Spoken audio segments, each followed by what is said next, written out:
오늘은 오순절 후 8번째 주일입니다. 오순절 후 절기는 비절기 기간이지만 성도의 삶에 있어서 가장 중요한 날이기도 합니다. 왜냐하면 성령 강림 이후 성도의 삶이 어떠해야 되는지 그 구체적으로 적용하는 기간이기 때문입니다. 무엇보다도 우리는 이 기간을 보내면서 따뜻한 온기를 느끼며 전하는 삶이 되기를 소망합니다. 우리 성도 여러분, 혹시 파이브 피트라는 영화를 보신 적 있으신가요? 파이브 피트란 그 영화의 제목을 그냥 그대로 번역하면 5피트 간격, 네, 보이시나요? 5피트 간격으로 번역할 수 있습니다. 이 영화는 2019년 미국에서 개봉된 로맨스 드라마입니다. 그러나 이 남녀 주인공은 모두 낭포성 섬유증을 앓고 있는 슬픈 이야기입니다. 이 병 때문에 약 2m 이상 떨어져 있어야 했습니다. 그들에게 있어서 접촉은 곧 죽음이었습니다. 사랑하지만 만질 수 없는 고통, 그것이 영화를 관통하는 슬픔입니다. 오늘날 우리도 이와 비슷한 삶을 살고 있지는 않은지 들여다보게 됩니다. 수많은 온라인과 광고 문구에는 소통이라는 단어가 넘치지만 진정한 접촉은 그렇게 많지 않습니다. 우리의 기술 문명은 발달하고 화려해져서 고화질의 화면을 통해서도 피부의 숨결까지 보는 듯하지만 정작 서로의 체온과 숨결을 느끼지 못하는 것 같습니다. 그래서 인문학자들은 현대는 접촉 결핍에 시달리고 있다라고도 얘기합니다. 오늘 말씀에도 네 부류의 사람이 등장합니다. 세리마태, 금식 문제를 논의하는 제자들, 12해 동안이나 하혈한 여인, 그리고 이미 죽어버린 어린 소녀입니다. 이들은 각기 다른 이유로 공동체로부터 혹은 생명으로부터 격리되었습니다. 이들에게 따뜻한 온기라고는 찾아볼 수 없었고 따뜻한 손길도 전혀 기대할 수 없는 상태였습니다. 그런 그들에게 한 남자가 걸어옵니다. 그가 가는 길에는 그동안 사회적으로 금기시 여겨졌던 법칙이나 경계가 허물어지고 있습니다. 예수님의 손이 닿는 곳마다 따스한 온기가 가득 전해졌습니다. 거룩한 접촉은 생명으로 회복되는 놀라운 대반전을 경험하게 되었습니다. 오늘 이제 우리의 시선은 가버나움에 있는 세관으로 갑니다. 세관에서 풍기는 향기는 그리 향기롭지 못합니다. 온갖 돈 냄새, 갈릴리 바다 어부들의 그 생선 냄새, 먼지, 원망과 침묵이 뒤섞인 곳입니다. 여기저기서 간혹 큰 소리가 나기도 합니다. 소란스러운 시장통 한복판에 세리 마태가 앉아 있습니다. 그는 사람들의 눈초리를 피하는데 이제 익숙합니다. 유대인들에게 세리는 로마의 부역자이자 영혼을 판 배신자였습니다. 그래서 그를 바라보는 시선은 곱지 않았고 금방이라도 죽일 듯한 기세였습니다. 분석 심리학자 칼 융이라는 관점에서 보면 그는 사회적 페르소나와 감추고 싶은 그림자가 가득했습니다. 마태는 유능한 세리라는 페르소나 사회적 가면을 쓰고 있었지만 그의 내면의 그림자는 종족을 등친 죄인이라는 깊은 절망감과 어둠과 소외감이 그를 깊이 짓누르고 있었습니다. 그런 그에게 그동안 한 번도 들어보지 못한 음성이 들립니다. 나를 따르라. 그 음성은 어떤 정죄나 비난하는 음색이 아니었습니다. 그동안 전혀 경험해 보지 못했던 너무나 따뜻한 인격적 접촉이었습니다. 예수님은 마태의 집에서 죄인들과 식탁을 나누었습니다. 당시 유대 문화에서 식탁을 함께 나눈다는 것은 운명을 같이 한다는 뜻이기도 하였습니다.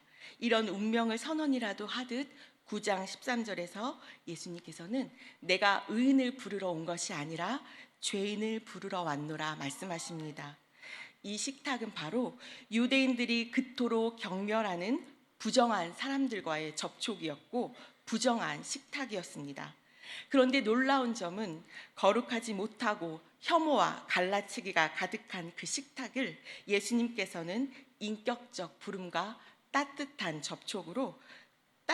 접촉의 식탁으로 바꾸셨습니다. 그리고 말씀하십니다. 가서 배우라. 내가 긍휼을 원하고 제사를 원하지 아니하노라. 이제 장면이 바뀌고 요한의 제자들과 논쟁이 벌어지는 현장으로 우리의 시선이 옮겨갑니다. 요한의 제자들이 찾아왔습니다. 우리는 금식하는데 왜 당신들의 제자는 먹고 마십니까? 여기서 예수님은 아주 독특한 비유로 말씀하십니다. 새 포도주와 낡은 가죽 부대의 비유입니다. 릴케라는 시인은 그의 시 가을날에 독한 포도주 속에 마지막 단맛이 스며들게 하소서라고 노래했는데, 포도주가 익어가는 과정은 격렬한 화학 반응이 일어납니다. 탄산가스가 나오고 부피가 팽창합니다. 예수님은 이 비유를 통해서 하나님 나라에 대하여 보여주고 있습니다.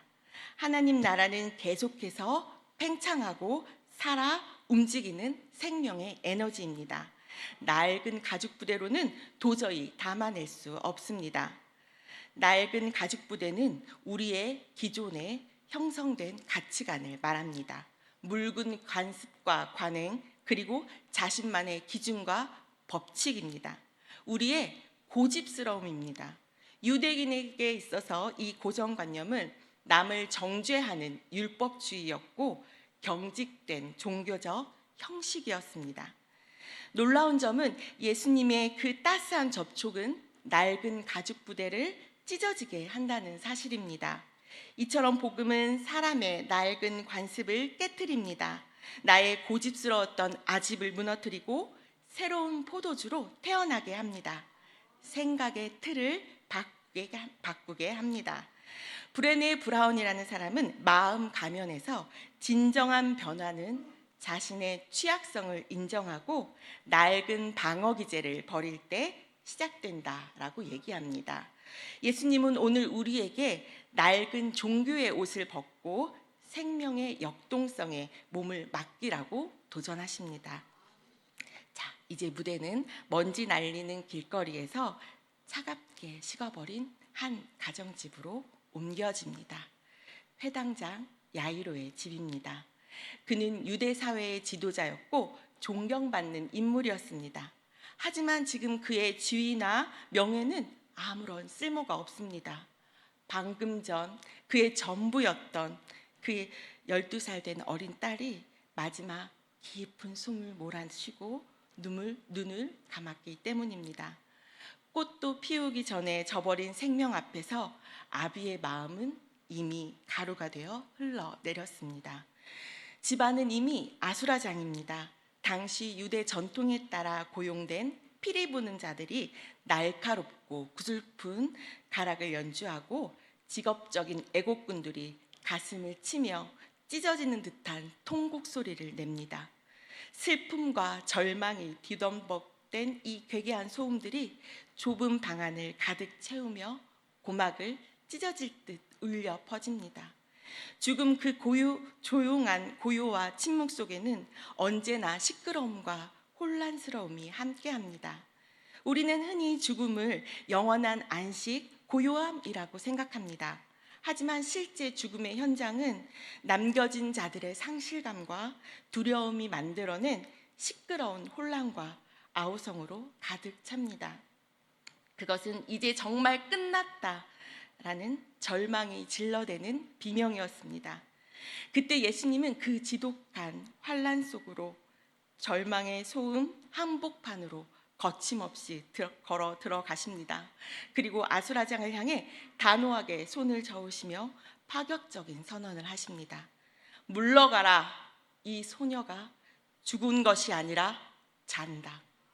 순간 피리 소리가 멈추고 통곡 소리도 잦아듭니다.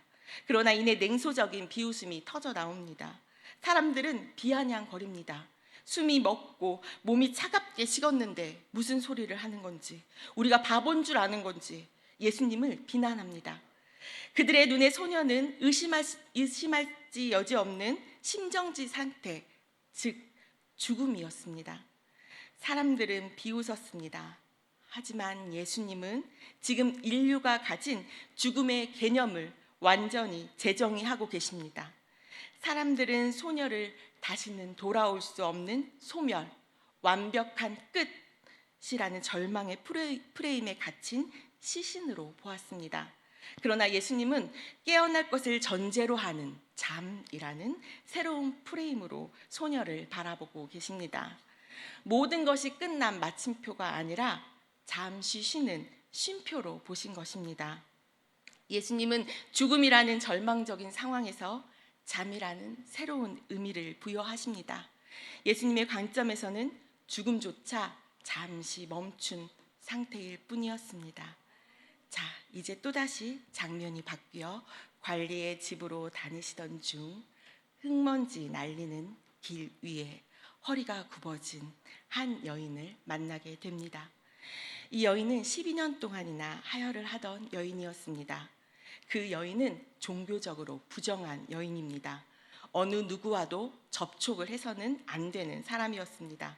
그럼에도 불구하고 그녀는 군중 속으로 파고듭니다.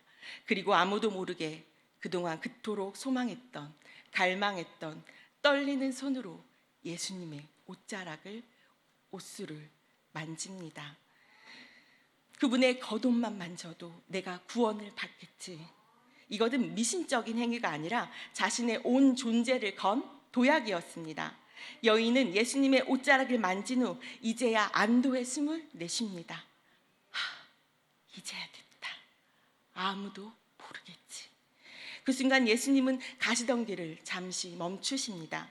수많은 인파로 인해 이리 치이고 저리 치이고 부딪히고 또 부딪혔기 때문에 여인이 옷자락을 만진 일은 전혀 눈치채지 못할 수도 있었습니다.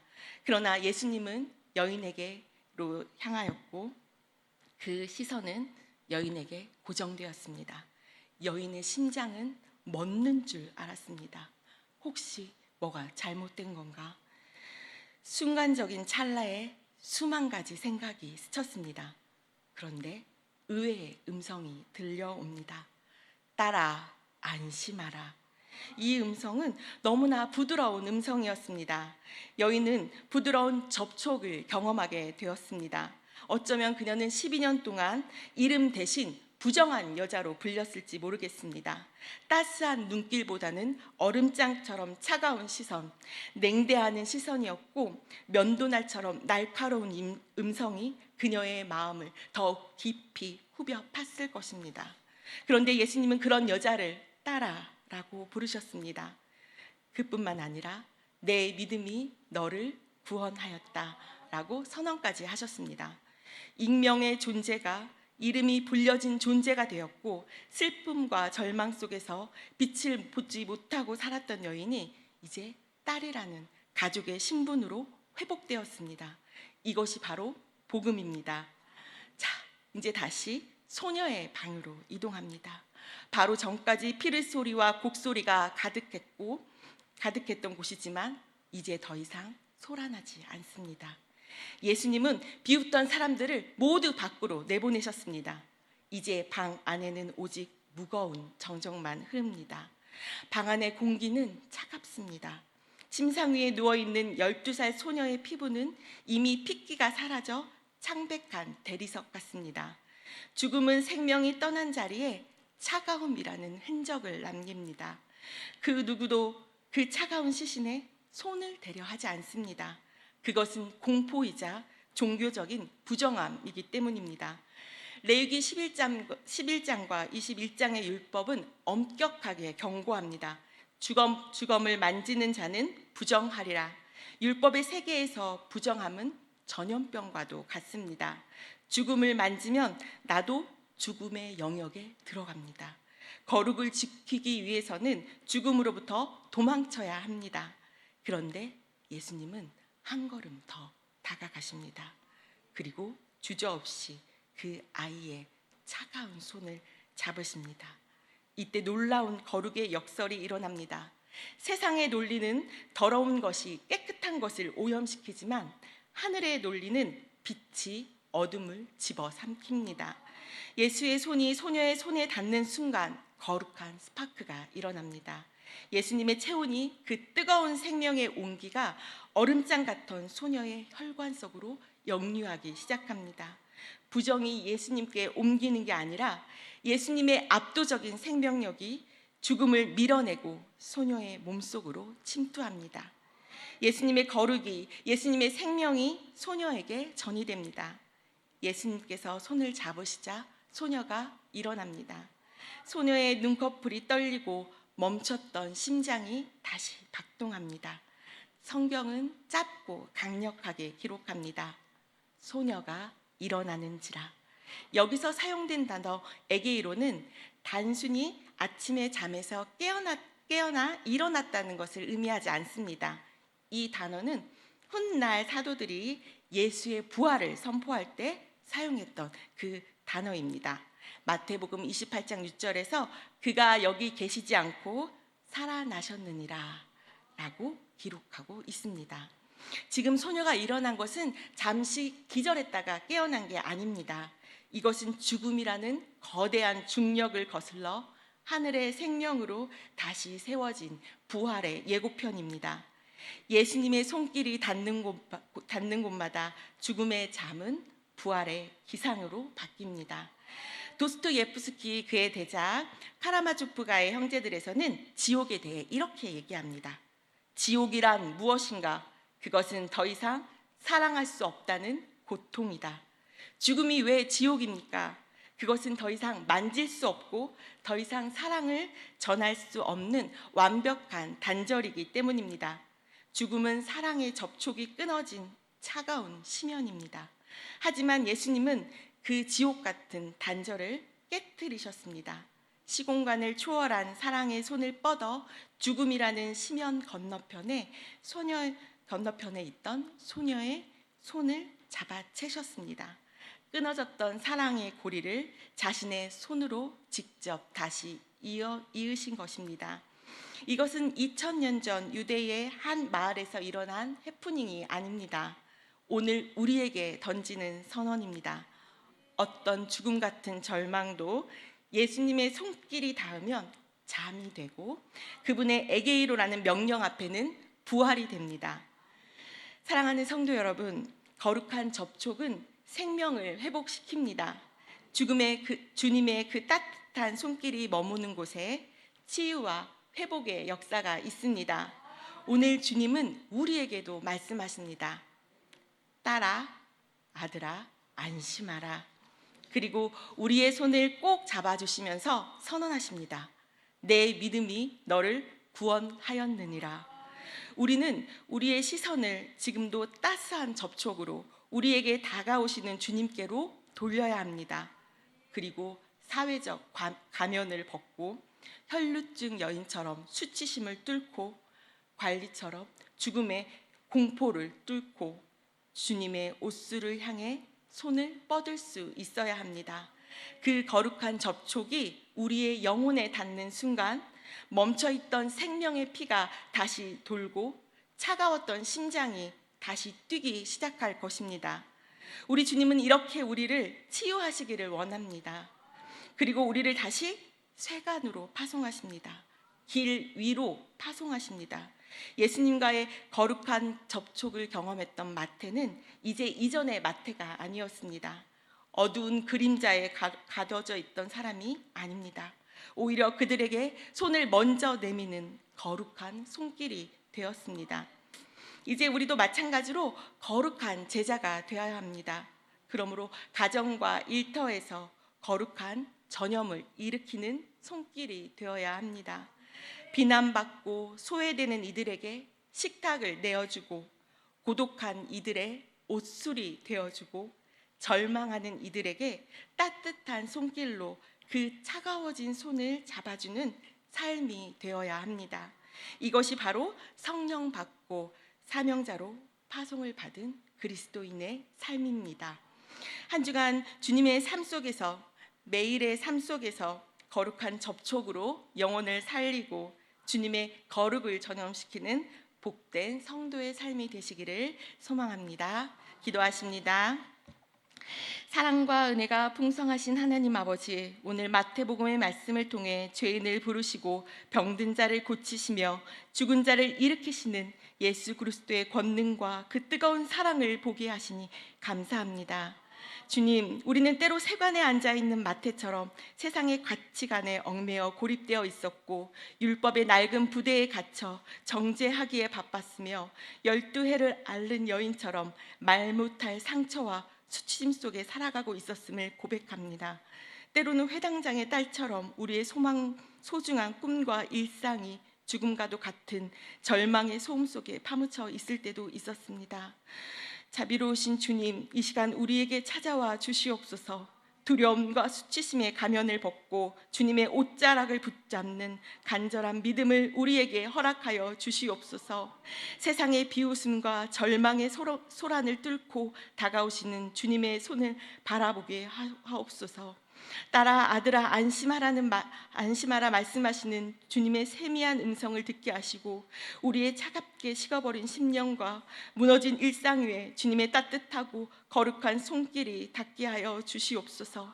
그 거룩한 접촉으로 말미암아 우리 안의 모든 부정함과 상처, 절망과 죽음의 세력은 물러가게 하시고 오직 하늘의 생명과 평안이 역동하게 하옵소서. 우리를 향해 에게이로 일어나라 명하시는 주님의 음성을 따라 오늘 이 자리에서 다시 힘차게 일어나는 역사가 있게 하옵소서. 거룩한 접촉의 주인공이신 예수 그리스도의 이름으로 간절히 기도합니다. 아멘.